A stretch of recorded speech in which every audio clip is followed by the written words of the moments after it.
Selamat siang Bu Sumini, selamat siang teman-teman.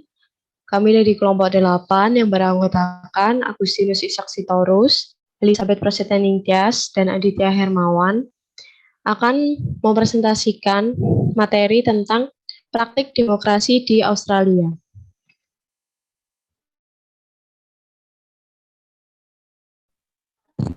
Baik, yang pertama kita akan berbicara tentang praktek demokrasi di Australia. Tapi sebelum membicarakan praktek, kita harus melihat dulu apa saja sih praktik demokrasi yang ada di dalam Australia tersebut. Di sini praktik demokrasi di Australia bisa disamakan dengan praktik demokrasi yang terjadi di Amerika, karena praktik demokrasinya ada di dalam sistem kekuasaan dan sistem pemerintahan. Lanjut.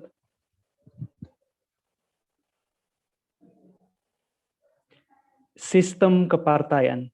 Di sini dapat kita lihat bahwa dalam praktik demokrasi sistem kepartaian, Australia memiliki 3 partai utama.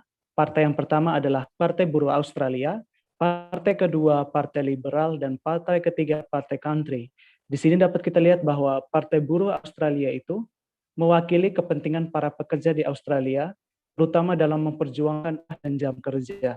Kemudian Partai Liberal itu mewakili kepentingan kaum industrialis, bankir, dan pengusaha-pengusaha tambang. Sedangkan Partai Country, dia lebih mewakili ke para petani dan pekerja-pekerja non-industrialis. Nah, di sini Partai Buruh Australia dibagi menjadi 3. Yang pertama, partai yang bersifat demokratik, yang kedua anti komunis, dan yang ketiga nasional. Di sini dari namanya saja kita sudah tahu apa saja yang menjadi bidang fokus mereka, di mana yang pertama lebih berfokus kepada praktik-praktik demokrasi, yang kedua lebih berpusat pada membersihkan komunis di dalam negara mereka, kemudian yang ketiga lebih mementingkan kepada persatuan seluruh Australia, makanya disebut nasional. Lanjut. Nah, dalam sistem kekuasaan pemerintahan Australia, terdapat 2 kekuasaan utama, yaitu pemerintah sentral atau yang disebut dengan pemerintah federal, dan kedua yang disebut pemerintah negara bagian. Lanjut. Pemerintah sentral atau pemerintah federal. Di sini dalam pemerintahan federal ini ada 3 bagian utama. Yang pertama adalah Commonwealth of Australia yang sudah dijelaskan oleh teman-teman kelompok kita sebelumnya. Kemudian yang kedua Gubernur Jenderal dan Perdana Menteri, dan yang ketiga Parlemen yang terdiri dari Senate dan House of Representative. Nah, apa itu Gubernur Jenderal? Di sini dapat kita lihat bahwa Gubernur Jenderal itu adalah wakil Ratu Inggris di Australia. Posisinya tidak harus mengikuti arahan, pengawasan, ataupun hak veto dari Ratu Inggris dan pemerintah Inggris. Hal ini dikarenakan karena dia mengurus Australia, salah satu negara bagian lain dari Inggris, makanya Gubernur Jenderal ini diberi kekuasaan penuh apa yang harus dia kerjakan di sini. Sehingga dalam menjalankan pemerintahannya, dia butuh bantuan dari seorang yang disebut gubernur atau kepala negara bagian dan perdana menteri. Nah, tugas Gubernur Jenderal ini mengurus konstitusi dan undang-undang, juga termasuk memanggil, menghentikan sidang badan pembuat undang-undang, membubarkan parlemen, menyetujui rancangan peraturan, mengangkat menteri, menetapkan departemen-departemen dalam pemerintahan, serta mengangkat hakim negara. Tapi dalam pelaksanaan pekerjaannya itu, Gubernur Jenderal dia lebih berfokus kepada tugasnya bersama Ratu Inggris. Komunikasi antara Gubernur Jenderal dan Ratu Inggris.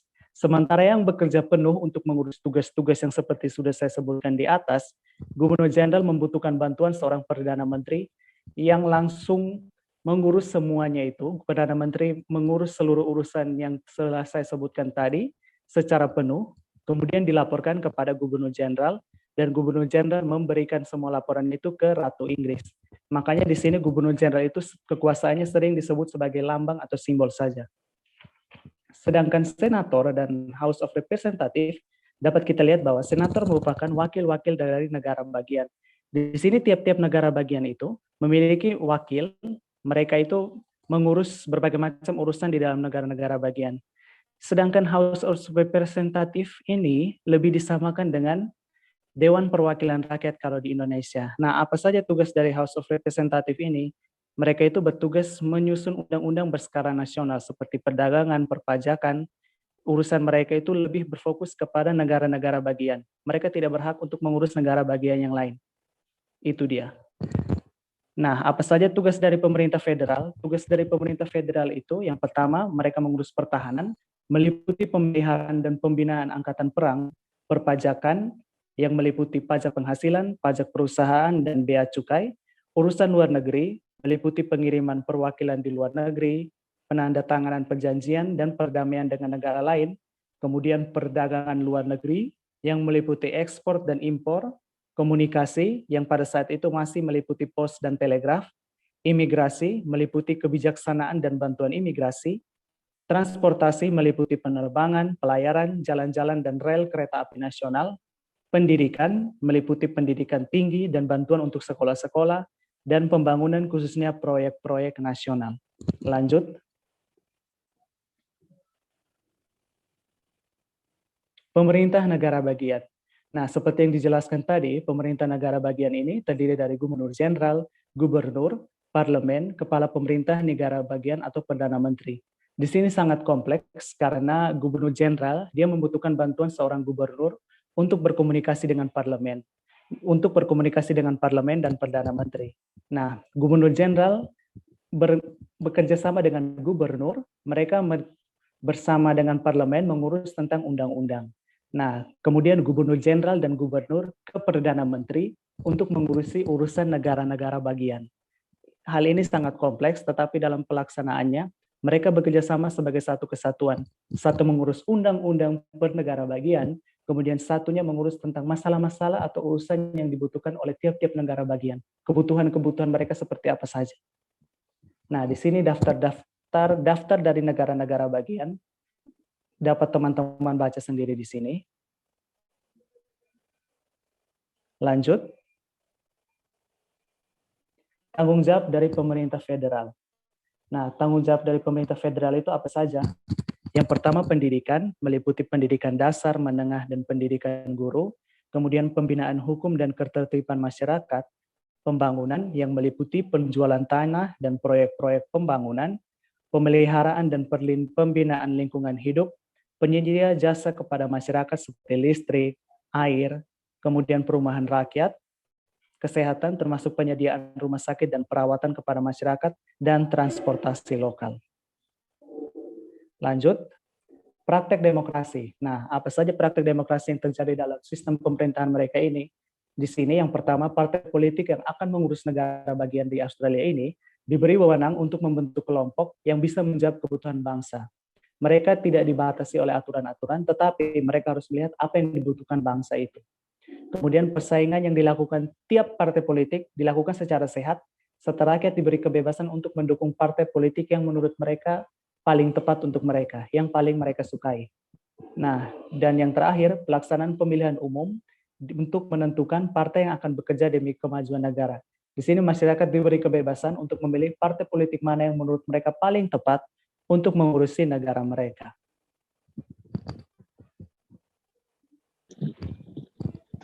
Sistem pemilu di Australia.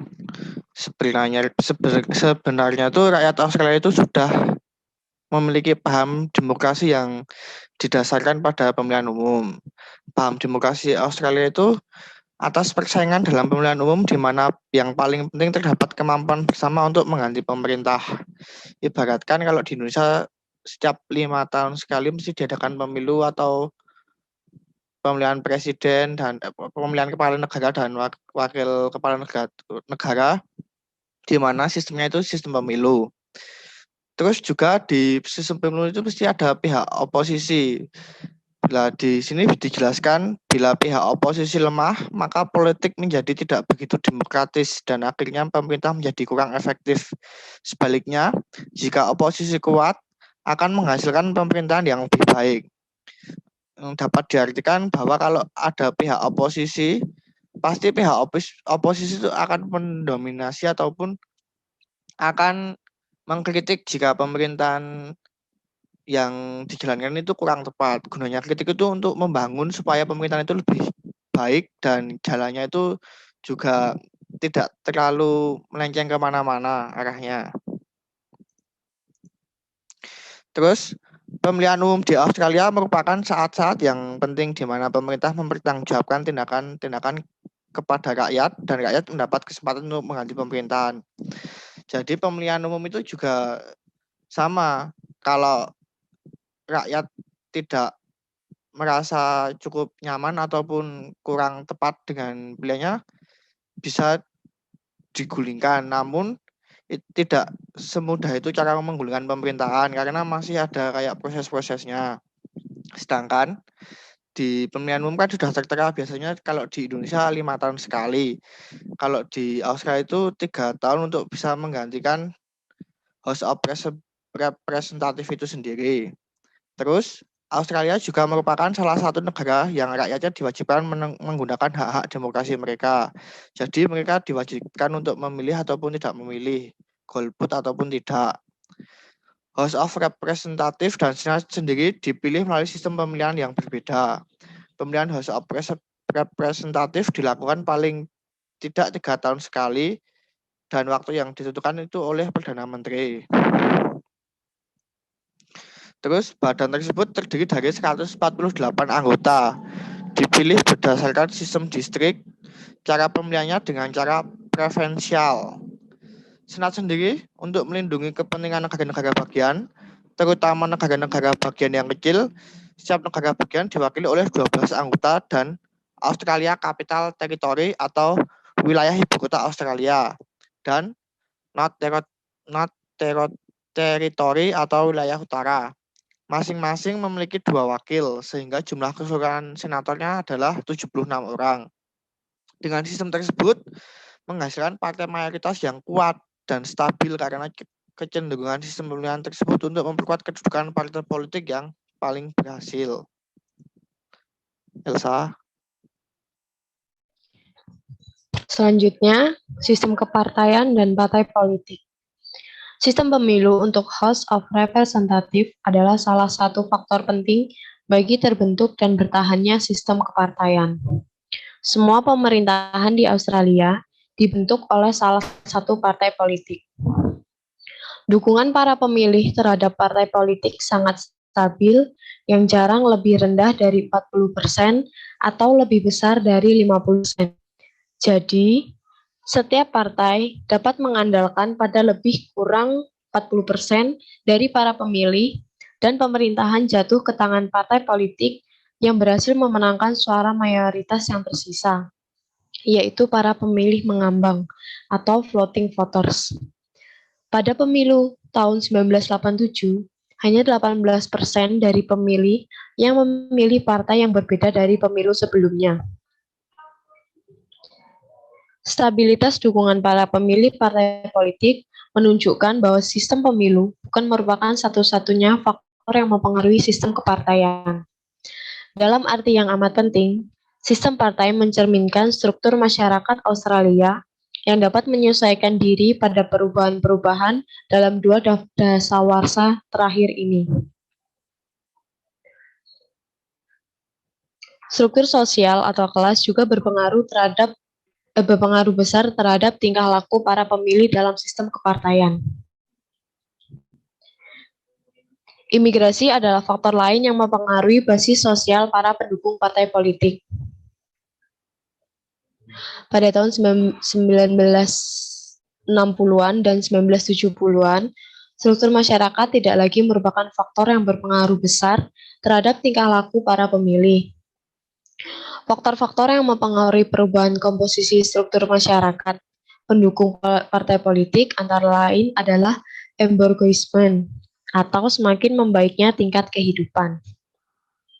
Dalam waktu 40 tahun setelah Perang Dunia Kedua, 4 juta orang telah tiba di Australia sebagai imigran. Partisipasi masyarakat imigran di bidang politik hanya mulai dirasakan pada tahun 1970-an. Pada waktu pemilu tahun 1987, suara para imigran telah menjadi bagian yang penting dari keseluruhan dukungan yang diberikan kepada partai politik. Pengaruh masyarakat imigran yang semakin besar terhadap pemilu dapat dibandingkan dengan pengaruh penduduk asli Australia terhadap pemilu. Meskipun pengaruh langsung dari masyarakat aborigin terhadap pemilu adalah kecil, Dampak politik dari isu-isu yang melibatkan masyarakat aborigin adalah sangat penting, terutama hak tanah dan perbedaan yang mencolok dalam kesejahteraan material antara masyarakat aborigin dan masyarakat Australia lainnya. Agama juga memperlihatkan pengaruhnya dalam pemilu, walaupun kecil dalam pemilu. Sistem kepartaian berkembang pada waktu perbedaan aliran-aliran agama masih tajam dan konflik antar mereka sangat hebat. Struktur organisasi partai-partai politik bersifat federal. Mereka mempunyai sedikit anggota dibandingkan pemilih masing-masing partai dalam pemilu. Keanggotaan menghimpun para pendukung dan sumber dana bagi partai dan menentukan calon bagi pemilu. Next.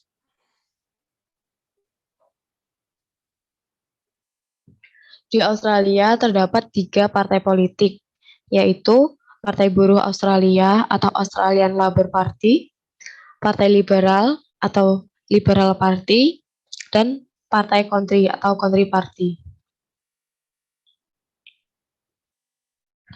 Struktur organisasi setiap partai politik bersifat federal. Partai liberal dan Partai Country saling mendukung dan berkoalisi menghadapi Partai Buruh.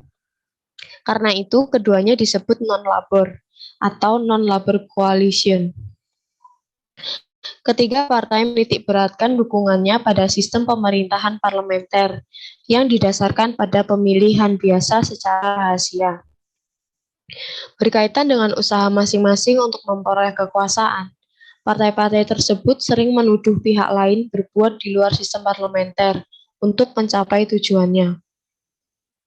Sebagai partai yang sama-sama menganut sistem pemerintahan parlementer, perkembangan serta keberhasilan partai-partai politik tersebut akan terlihat jika dikaitkan dengan pemilu dan pelaksanaan pemerintahan. Ketiga partai politik tersebut silih berganti memegang pemerintahan. Kemenangan salah satu partai dalam pemilihan tidak hanya ditentukan oleh anggota partai yang dengan setia memilih partainya, akan tetapi seringkali ditentukan oleh para pemilih yang terkenal dengan sebutan floating voters, atau orang yang bukan merupakan pendukung kuat partai politik dimanapun dan suaranya dalam suatu pemilu sulit diprediksi. Next. Yang pertama, Partai Buruh Australia. Partai ini didirikan pada tahun 1891 yang mewakili kepentingan para pekerja Australia di parlemen. Dalam tubuh partai terdapat banyak sudut pandang tentang cara terbaik memperjuangkan kepentingan para pekerja. Seperti di satu sisi terdapat orang-orang yang menginginkan penguasaan pemerintah secara sempurna atas semua industri utama, bank-bank, sumber-sumber alam, dan alat-alat komunikasi. Namun, di sisi lain terdapat orang-orang yang ingin membiarkan sebagian besar industri dan sumber-sumber produksi lainnya di tangan perorangan dan mempersiapkan para pekerja menerima upah yang wajar. Partai Buruh dapat mengatasi perbedaan-perbedaan pandangan itu secara damai. Akan tetapi, terkadang terjadi juga pertentangan sengit yang berakibat pecahnya partai. Selama 88 tahun usia Federasi Australia, Partai Buruh hanya berhasil membentuk pemerintahannya sebanyak 25 kali. Pemerintahan Partai Buruh biasanya bersamaan dengan masa-masa krisis nasional, seperti Perang Dunia, depresi, dan krisis minyak tahun 1970-an. Next. Yang kedua, Partai Liberal. Partai ini dibentuk pada tahun 1910 dari partai-partai politik lama di Australia yang mendukung sistem perusahaan perorangan atau swasta. Partai-partai politik lama itu mewakili kepentingan kaum industrialis, bankir, dan pengusaha-pengusaha tambang. Partai ini didukung oleh banyak usahawan, baik usahawan besar maupun kecil. Karena partai ini mewakili kepentingan rakyat luas Australia, terutama para usahawan. Partai ini menentang penguasaan pemerintah atas industri-industri dan sumber-sumber kesejahteraan lainnya. Partai ini telah menikmati periode berkuasa yang lama dan sering. Seperti dalam Partai Buruh, dalam tubuh partai ini juga terdapat pandangan-pandangan yang beraneka ragam. Di satu sisi, ada pendapat yang mengatakan bahwa apa yang baik bagi pengusaha, baik juga bagi bangsa. Karena itu, perlu perlakuan khusus terhadap perusahaan-perusahaan besar. Akan tetapi, di sisi lainnya, ada pendapat yang memandang pentingnya peningkatan standar kehidupan pengusaha-pengusaha kecil dan penerima upah dalam masyarakat yang melaksanakan perusahaan besar. Next. Yang terakhir, Partai Kontri. Partai ini terbentuk pada tahun 1919 untuk mewakili para petani dan orang-orang Australia seperti peternak yang merasa belum terwakili dalam parlemen. Motif pendirian partai ini adalah untuk memperjuangkan kepentingan kaum petani dan peternak yang menganggap bahwa bidang mereka merupakan dasar kemakmuran Australia. Partai ini berkoalisi dengan Partai Liberal. Walaupun koalisi antar dua partai ini sudah sering memerintah di Australia, namun terkadang kedua partai mempunyai pandangan yang berbeda dalam hal perdagangan, pertanian, dan sumber-sumber mineral. Akan tetapi, kedua partai ini sama-sama mendukung dan memperjuangkan sistem perdagangan bebas. Oke, selanjutnya itu ada partai-partai kecil. Partai kecil itu terdiri dari 3. Yang pertama, Partai Komunis Australia, Partai Buruh Demokrasi, dan Partai Demokrat Australia. Partai Komunis Australia. Partai ini dibentuk pada tahun 1920, di mana penganut partai ini berkeyakinan mampu membangun negara sosialis dan bertekad untuk menghancurkan sistem kapitalisme. Pertentangan-pertentangan dalam tubuh partai yang disebabkan oleh perbedaan-perbedaan pandangan untuk mencapai tujuannya, menyebabkan partai ini pecah dan sukar untuk berkembang. Partai ini juga belum pernah memperoleh satupun kursi dalam parlemen federal, walaupun sudah ikut dalam pemilihan berkali-kali. Selanjutnya itu ada Partai Buruh Demokratis. Dibentuk akibat terjadinya perpecahan dalam tubuh Partai Buruh Australia pada tahun 1954. Dibentuk sebagai partai yang anti komunis dan menarik anggota-anggota yang terutama dari kelompok industri.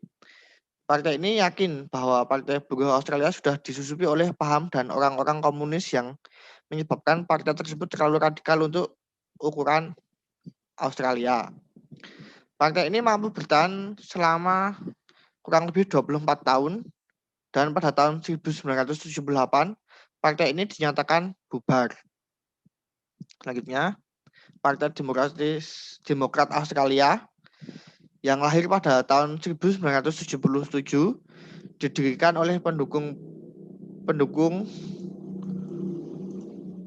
Partai Buruh Australia dan Partai Liberal yang mereka yakini mampu mempunyai sudut pandang yang sangat dekat.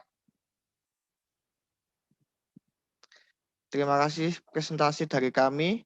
Apabila ada kesalahan kami mohon maaf.